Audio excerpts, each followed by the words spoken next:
Help me reach 1,000 subscribers. I said it as a joke. Or maybe it wasn't. Good luck on your date. The way her face changed told me everything. Her eyes widened. Her breath caught. Her hands froze halfway through zipping her purse. That was the moment it all snapped into place. The woman I'd loved for 12 years. The woman who carried our children. The woman I thought I knew better than anyone. Was living a life I didn't recognize. It didn't start with a fight or a message. It started with a smell. One evening, I picked up her scarf from the hallway chair. A soft, expensive perfume clung to it. Not one of hers. I knew her scents the way I knew her voice, every note familiar. I asked about it casually and she smiled too quickly, too lightly. Oh, a coworker hugged me goodbye today. Long meeting, you know? I nodded. I wanted to believe her. I chose to believe her. But doubt is a slow poison. Once it enters, it finds its way into everything. She began working late more often. She started dressing up more than usual. Heels, lipstick, new dresses, for client dinners. Her phone stopped leaving her hand. Always face down. Always silent. And her laugh, God, that laugh sounded practiced, like she was rehearsing someone else's joy. Still, I convinced myself I was imagining it. We'd been through too much to fall apart now. 2 kids, a business we built from nothing, nights crying together, dreams shared. Why would she risk all of that? Then came that Friday. She walked into the living room wearing a red dress I had never seen before. The kind of dress chosen to be noticed. Hair curled. Perfume strong. Makeup precise. She looked breathtaking. But there was something wrong in her eyes, anticipation. Excitement. I tried to act normal. Wow, I said. Big night. Work dinner, she replied, voice too soft, too careful. Clients. Need to look professional. And the words slid out of me without thought. Good luck on your date. Panic. Instant. Raw. The reaction of someone who had just been seen naked. She stammered. Tried to smile. Failed. Her fingers trembled as she grabbed her keys. I didn't argue. I didn't ask. I just said, drive safe. When the door shut behind her, I sat completely still, listening to the house breathe around me. Then I grabbed my keys. I followed her. I kept distance. My heart felt like it was trying to claw its way out of my chest. She turned off the main road and pulled into an Italian restaurant, the one we used to celebrate anniversaries in. And then I saw him.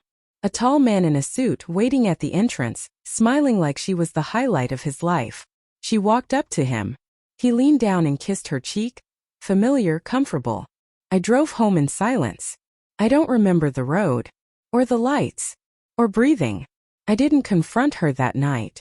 I needed to be certain. Completely certain. So I did what a wounded man does when emotion shuts down. I became cold. Precise. Patient.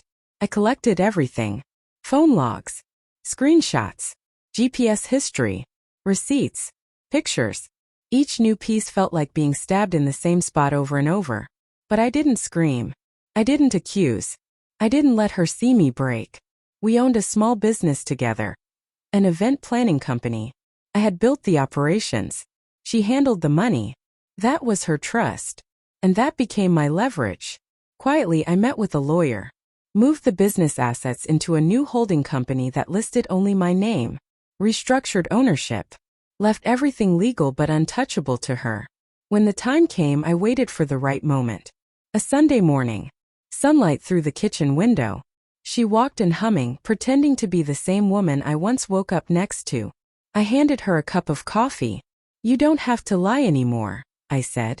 Her smile fell apart. What do you mean? I know about Mark. The dinners. The hotels. All of it. The mug slipped from her hand and clattered.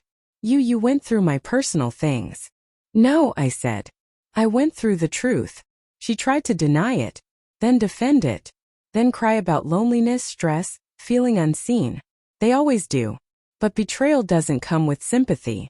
Once the trust is gone, every explanation is just noise. When she finished crying, I spoke calmly. Don't worry about the business anymore. It's taken care of. Her eyes shot up. What are you talking about? It's mine now. Legally. You made your future with him. So you can live it. You can't do that, she whispered. I already have. That was the last real conversation we had. The divorce was quick because there was nothing left to fight for. She moved in with him. 6 months later, he left her. Turns out he never wanted a family, just the thrill of taking what wasn't his. I rebuilt my life slowly, piece by painful piece, focused on my children, on the business, on remembering who I was without her. The silence in the house was brutal, but eventually it stopped feeling like grief and became peace. Years later, she called me. Her voice was small. She said she missed what we had. She said she realized her mistake. I listened without saying a word. Then I said, calmly, the same words that had started it all. Good luck on your date. And I hung up.